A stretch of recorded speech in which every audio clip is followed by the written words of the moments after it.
Para wisatawan yang ingin berlibur dengan kapal justru dirampok dan terjebak bersama perampok di pulau terpencil. Mereka bekerja sama agar bisa keluar dari pulau tersebut. Teori yang kami gunakan pada film ini adalah teori psikologi kelompok. Halo, saya akan menjelaskan klasifikasi kelompok di dalam film Kapal Goyang Kapten. Sebelumnya, kelompok merupakan sekumpulan orang yang memiliki tujuan bersama dan organisasinya tidak harus formal. Di dalam kelompok ini terjadi interaksi antara anggota-anggotanya.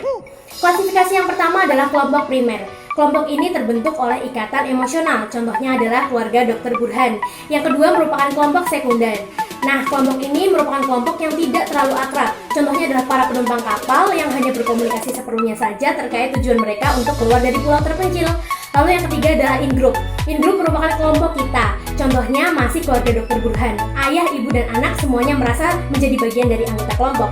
Lalu yang keempat adalah out-group. Out-group merupakan kelompok mereka. Nah, contohnya adalah para penumpang kapal yang merupakan out-group bagi keluarga Dr. Burhan. Lalu, pengaruh kelompok terhadap perilaku komunikasi di sini adalah konformitas. Hal ini terlihat pada saat Bertus mulai menyesuaikan diri dengan norma kelompok setelah dimarahi. Terdapat 4 faktor situasional yang mempengaruhi keefektifan kelompok. Yang pertama ada ukuran kelompok. Dalam ukuran kelompok terdapat 2 jenis tugas, yakni koaktif dan interaktif. Dan dalam film ini, jenis tugas yang mereka lakukan interaktif, di mana setiap anggotanya saling bekerja sama untuk mencapai sebuah keputusan. Yang kedua, ada jaringan komunikasi. Jaringan komunikasi merupakan sebuah saluran untuk menyampaikan pesan.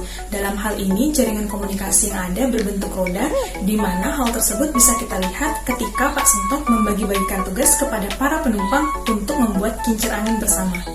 Yang ketiga, ada kohesi kelompok. Kohesi kelompok merupakan sebuah kekuatan seperti keakraban pada kelompok. Hal ini bisa kita lihat pada diri penumpang yang saling bersemangat untuk mencari jalan keluar dari pulau tersebut. Dan yang terakhir, ada kepemimpinan.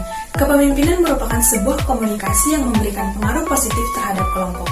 Kepemimpinan dalam film ini berbentuk demokratis, di mana para penumpangnya saling berpartisipasi untuk mencari jalan keluar.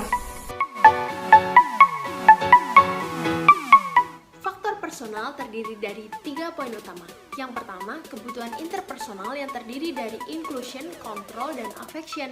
Inclusion dalam film ini ditujukan pada adegan Pak Sentot yang berusaha membuat penumpang kapal berteman dengan dirinya, sehingga ia dapat dengan mudah masuk ke kelompok tersebut.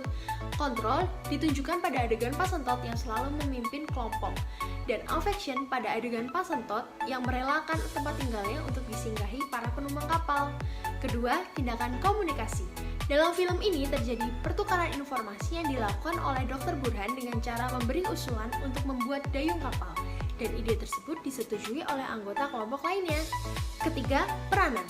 Dalam film ini terlihat Pak Sentot yang berperan menjadi inisiator kontributor dengan memberikan ide baru untuk membuat kincir kapal.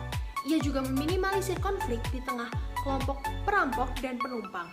Hal ini termasuk dalam peranan pemeliharaan. Adapun individu yang mengutamakan kebutuhan pribadi di atas kelompok terlihat pada sikap Bertus yang merampas ikan hasil tangkapan orang lain dan tidak mau disalahkan. Di film Kapal Goyang Kapten ini menggunakan pola solusi ideal. Pola solusi ideal merupakan cara menyelesaikan masalah namun memiliki kepentingan sendiri-sendiri. Di scan film, nampak para perampok melarang para penumpang untuk pulang. Namun, Pak Sentot langsung menyadarkan situasi tersebut, bahwa mereka sama-sama terjebak di pulau tersebut.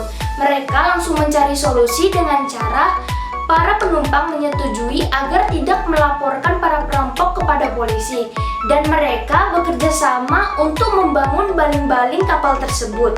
Setelah mereka mendapatkan solusi, mereka langsung melaksanakannya dan langsung membagi tugas.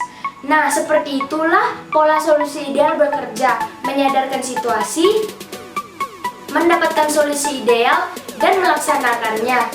Setelah mereka melaksanakannya, semua kepentingan sendiri-sendiri yang tadi menjadi terpenuhi.